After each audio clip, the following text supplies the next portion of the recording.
Hi, I'm Nina Boski, and welcome to Life Bites, where each and every week we'll get you inspired in the areas of life, business, and media. We'll help you dare, dream, do, and be so you can get out of your head into your soul in order to tune in and take a bite. This week, we are getting you business inspired. Hi, everybody. My name is Nina Boski for Life Bites Business Inspired, and I'm excited about this guest. I've seen how she works, I've seen her speak, I've seen her actually deliver the goods. She is a business transformer in the art of selling, but not in the numbers. It's talking about having the conversations. And she helps entrepreneurs, she helps sales teams, she helps small business owners get to the other side.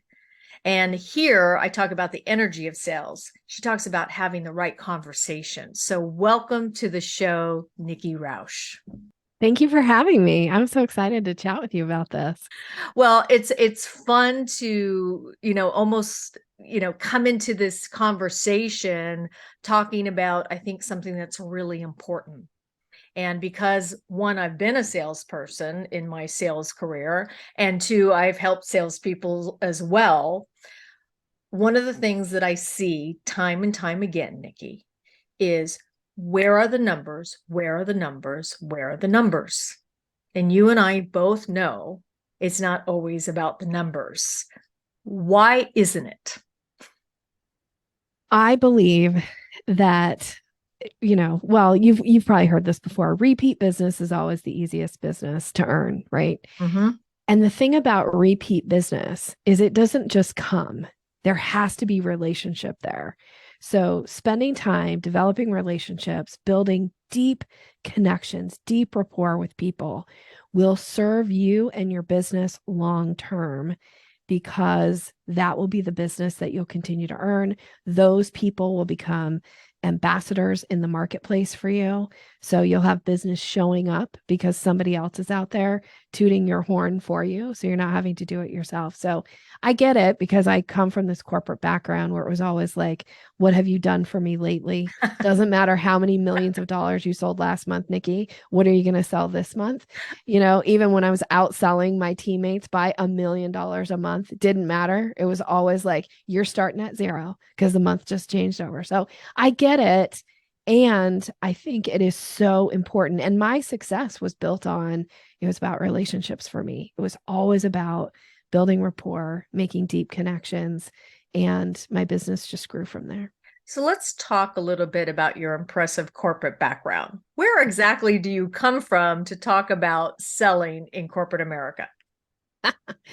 Well, I came from the tech space. So I started, actually, it was a college project that got me my first professional sales job. I had some sales experience prior to that, but that was, my first real sales gig was the dialing for dollars type position. And it was selling technology that was really new in the marketplace. Now it's like so old school, but it was, really new technology. And we found that when it comes to selling technology in the marketplace, the biggest procurer of technology is education.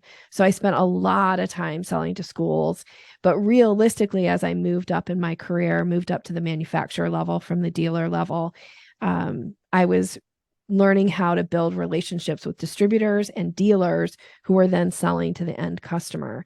So that taught me so much about relationships because you could have the best relationship with your dealer, but if you didn't have any relationship with the end customer, they may not choose to buy your equipment.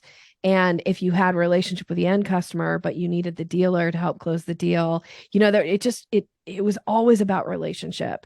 And so my corporate career and my success was really built on that idea of like making multiple connections, building multiple relationships, and taking care of all of those relationships along the way.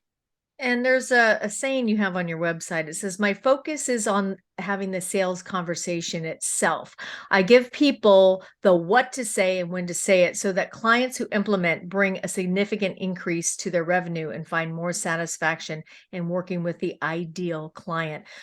what do you mean by that when you say that? Well, what I mean is, first, I always describe that sales in my and what I teach and how I, talk about sales is that sales to me is a collaborative experience. It's something you do with people. Mhm. And most people out there are teaching sales is it's something you do to somebody. To doing to something to somebody feels manipulative. It It often does. feels gross. It comes across as like, hey, it's all about me. And I'm just here to like treat you like a wallet. I'm just trying to squeeze every last dollar out of you. Well, we feel that. And as consumers, we're savvy. We know that there's a million other choices out there. And I always say, hey, vote with your wallet. Do not give your money to somebody who makes you feel like you're the wallet. You should feel like what's important to you matters, not just to you, but to the person who's selling something to you as well. So I want for people to start to rethink that sales, again, collaborative, it's something you do with people. And, we got to stop talking at people all the time. We got to talk with them. So, this is why I teach the what to say and how to say it.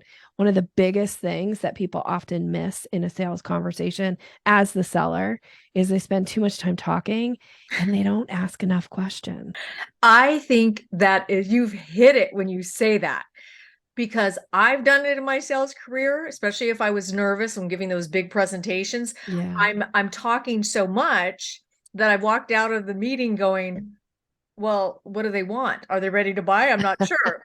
And so it took me a long time to slow down and listen Yeah. and hear. And also, if it's okay that it might not be a fit, Yeah. because if it's collaborative, you're not trying to get somebody to, you are in some ways getting somebody to do something, but I believe in the energy of that deal. So if the energy is not right, then you have to either, it's maybe not be the right time, the right company, whatever, or the right product. Right now with the business climate changing, particularly where we are right now in this moment of kind of history, we've gone through 2.5 years of kind of a strange time. Yeah. What do you say now? You work with a lot of sales organizations, a lot of sales entrepreneurs, business Mhm. owners, Mhm. really to, help them with their sales. Right now, there's a perception is reality, which is, oh my gosh, there's a big R right here, right now. Some people think we're in it, some people think it's coming. Yeah.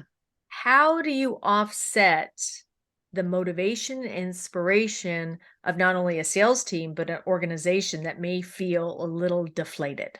Well, I think it's good to take a step back and really reframe how you're positioning because I just heard this stat, but I can't quote you who it's from. So if I'm wrong, go ahead and correct me. And anybody listening, go ahead and correct me. I heard it from somebody else, so I'm just passing it along. They say that there's more wealth made during recessions. So I personally think this is the time to really double down.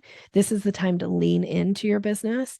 And if you approach it like nobody's going to buy from me, you're right, they probably won't. But if you approach it of like, I'm going to show up from this place of understanding what's going on for somebody. Do they have a problem? Do they have a need? And do I have a solution for them? My job is not to try to convince people that, I just gave you a bunch of paper cuts and then I say, bless your heart, you're bleeding. I sell band aids. That's not the kind of sales approach that's going to earn you business. But if you show up and say, what's going on for you? And is there some way I can be a resource to you?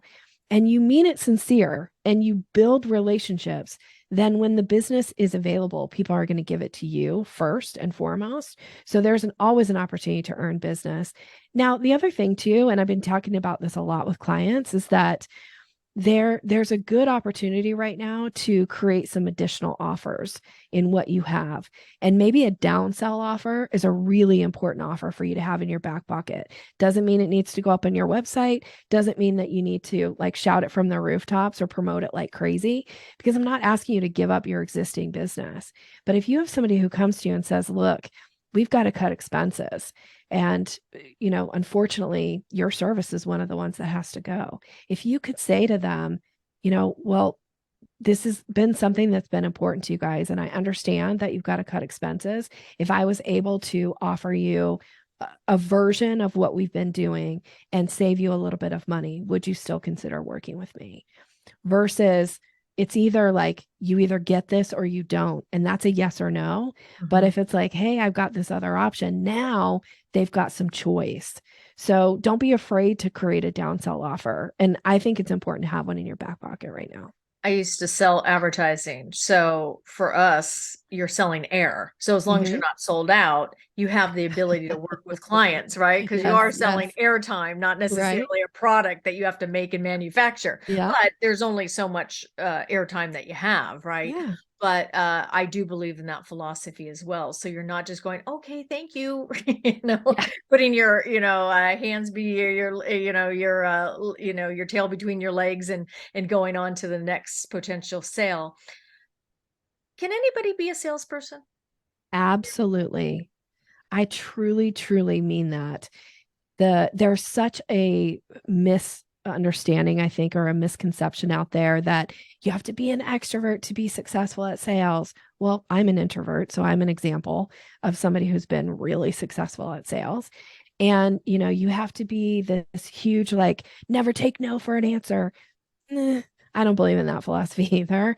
I think that sometimes a no really is a no, and you can bless and release people who aren't a good fit from your business or that you're trying to, go after. I don't believe in chasing clients either.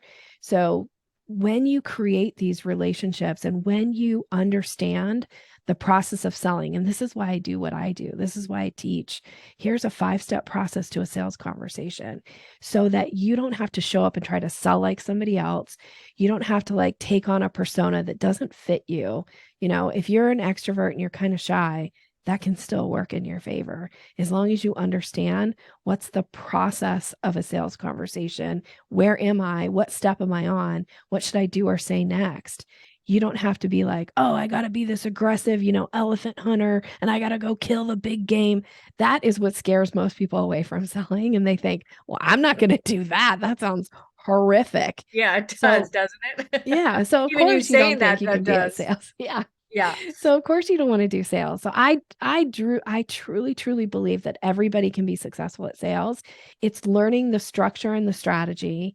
And then it's showing up and being authentically you, finding the things that make you you.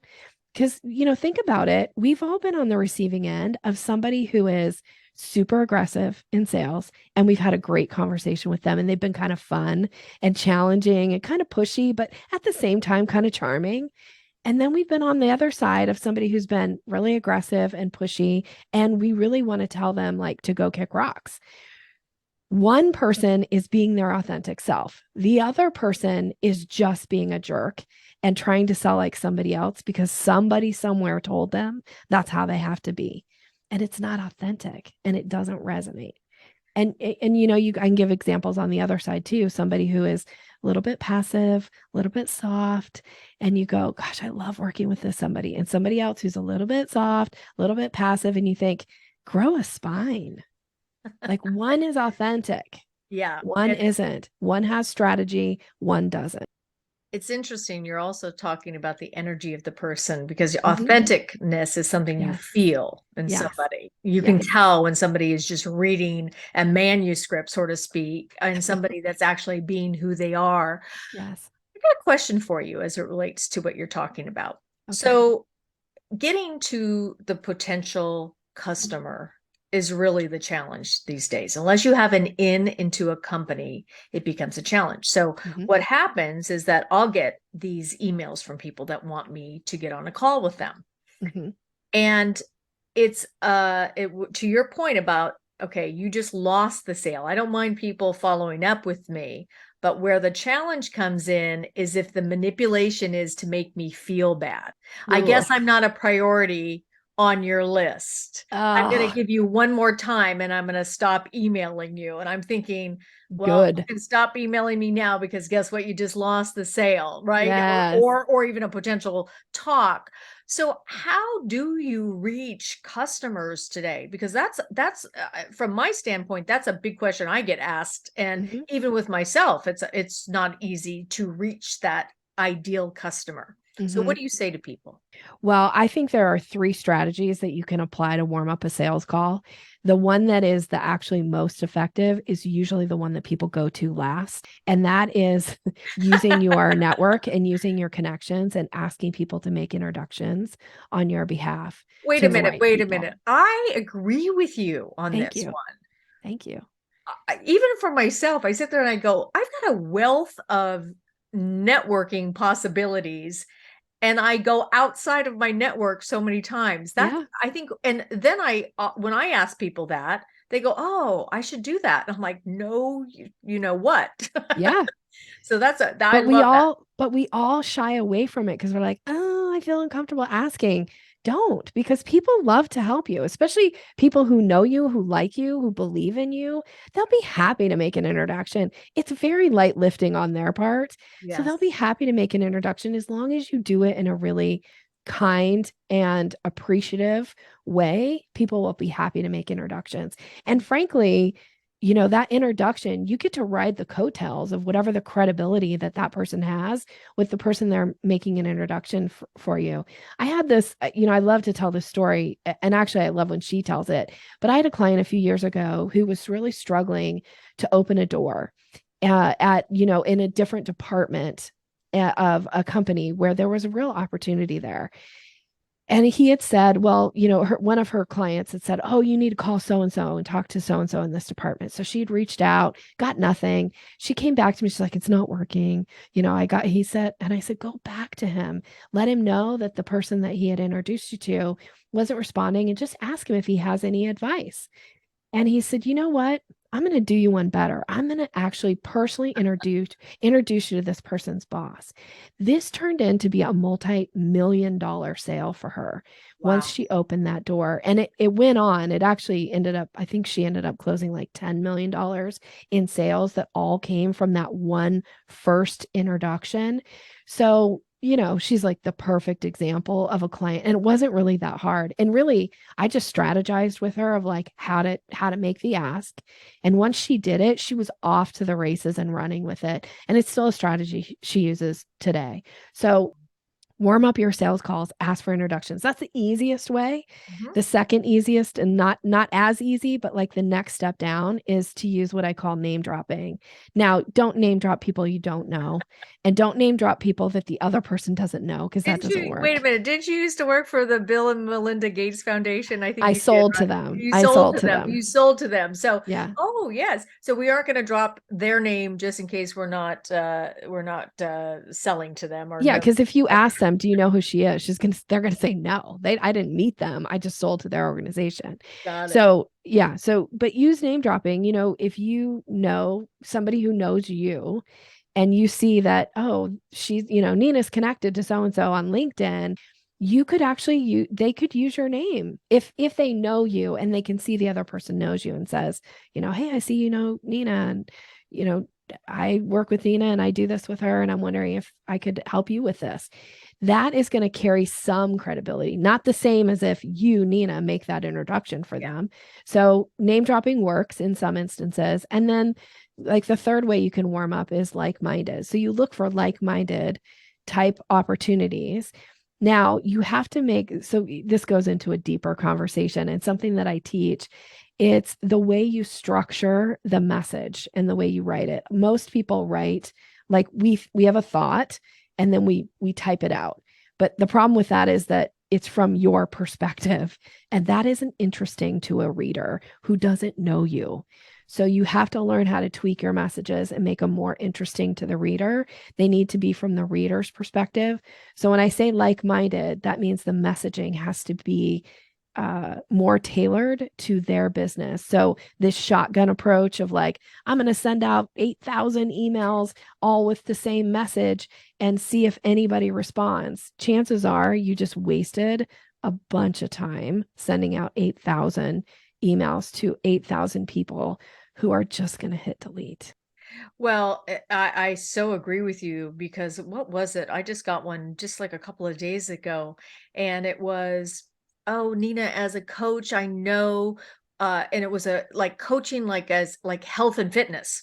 Uh-huh. And I'm like, you don't even know who I am. That's not even my genre.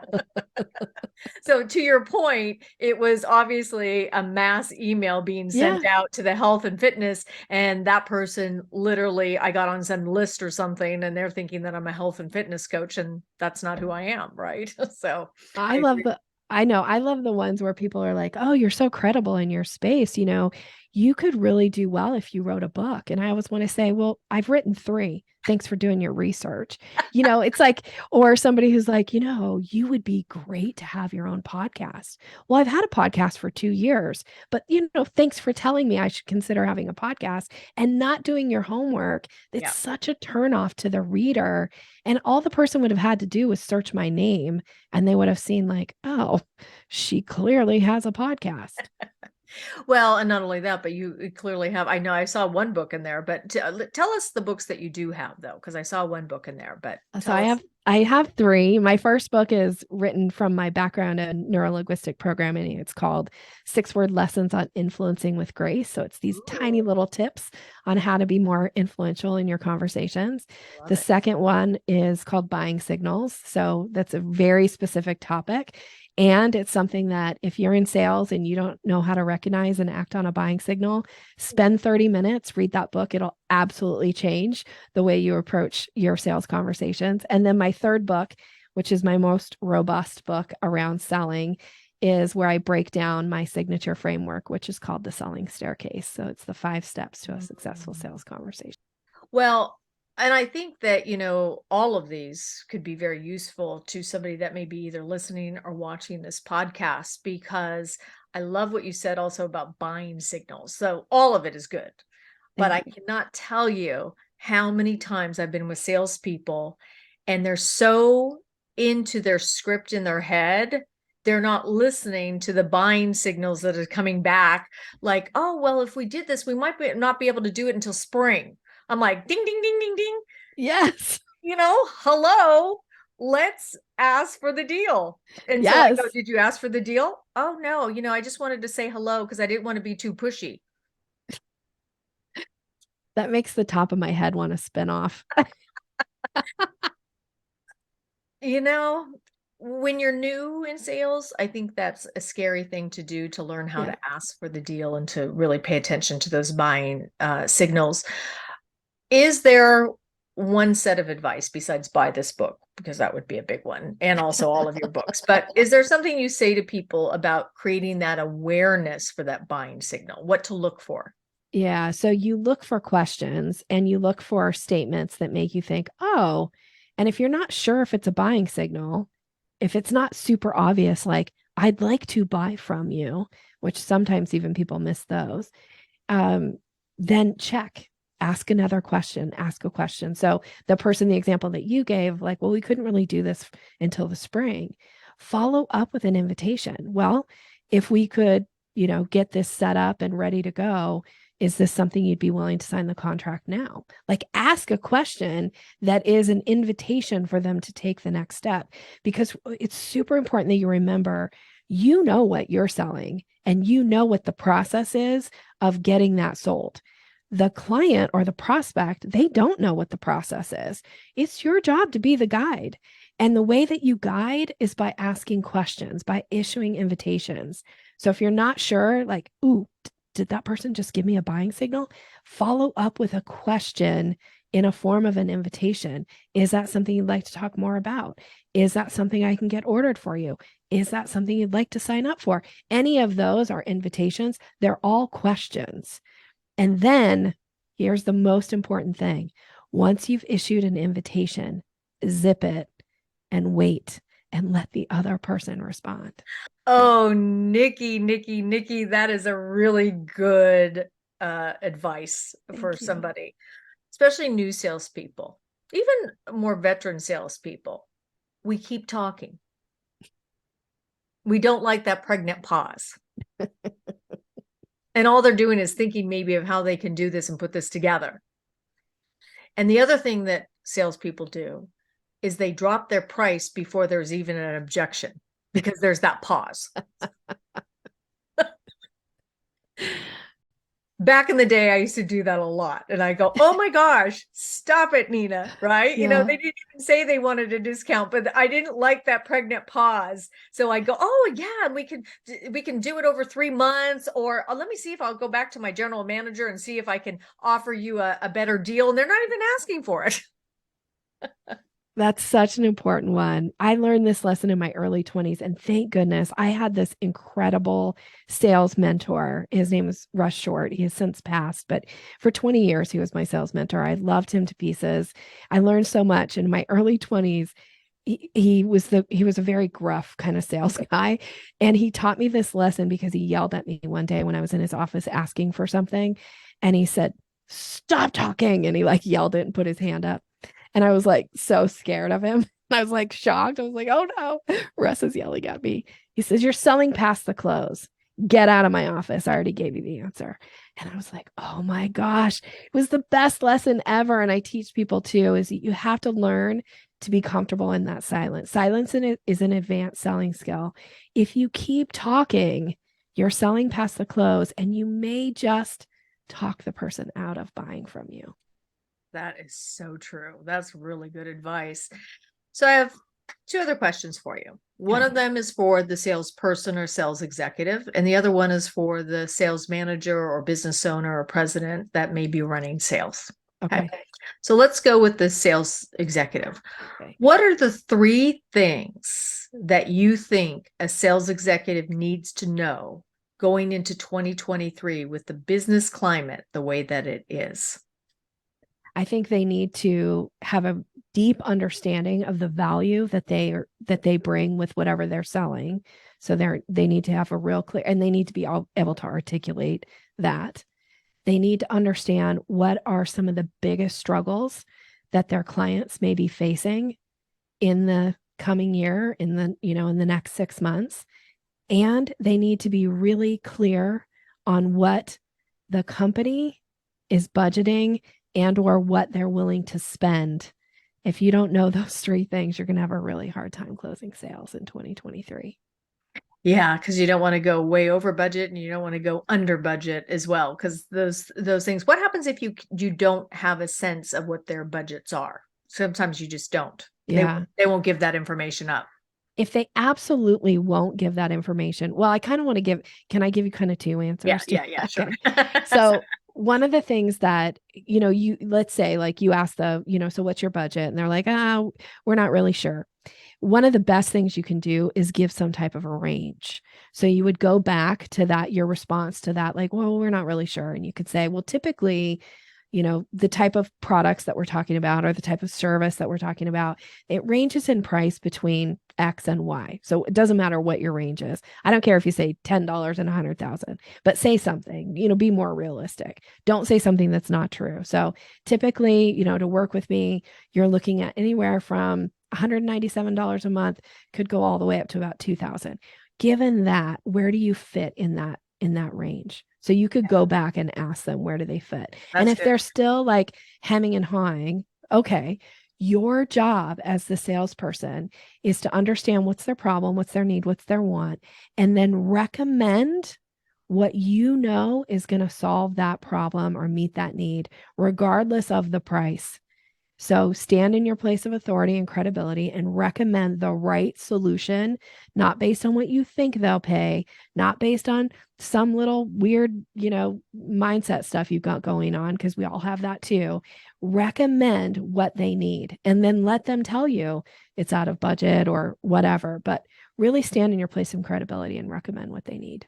That's beautiful advice for a sales executive and a good reminder, because I think sometimes we have to go back to the basics of Mm-hmm. not just getting out there and making those calls, but really understanding what does it really take to make a sell in this period that we're in right now. Yeah. So let's shift now to the business owner or the sales manager or leader of a company that is running a sales team. What would you say to them going into 2023? Well, I think what's important for them right now is to, again, be able to have the mission of the business and be able to clearly articulate it to the team. And, if you're just talking about like it's just about the numbers, which we kind of started, this conversation, you're not going to really motivate your team. So you need to understand what's the mission and can you clearly articulate it to get everybody on board. I think that is crucial. I think from a sales manager or an owner, when you're thinking about your sales team in particular, I think it's so important that you are willing to listen to the information that they're bringing back, be able to, add a grain of salt because salespeople are always going to come from a certain perspective, but they're the ones that are out with the client facing conversations. And if you really want to know what's going on in the marketplace, you should be listening to your clients. So the salespeople have to be a part of that conversation, not making decisions in a silo where you're not considering the information that they're bringing back.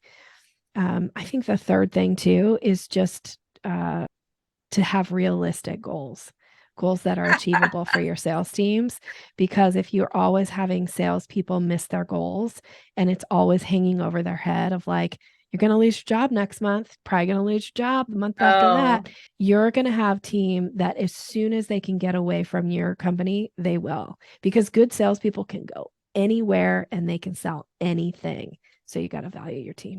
Well, I think that's really good advice. You brought up a memory for me when I was in sales in media. And so it's based on Nielsen ratings and whatever shows you have, right? Or Okay. your audience size. So those three things will give you the ability to double your sales. So the president of the company says, and next year we want you to double your sales. Double, not just increase. And I was like, okay, there's no increase in Nielsen ratings. There's no new shows, and we haven't increased our audience size. So it's an unrealistic goal, but because they had shareholders, that's what they had promised. So it kind of comes down for depending on where you work. If it's a large corporation or a smaller company is not necessarily going to do that, but a larger company like that was just, when it got down to the field of sales, they should have been listening to us and really paying attention to what we were saying, because there's a reason why sales are not increasing as well. And let's wrap this around, because the numbers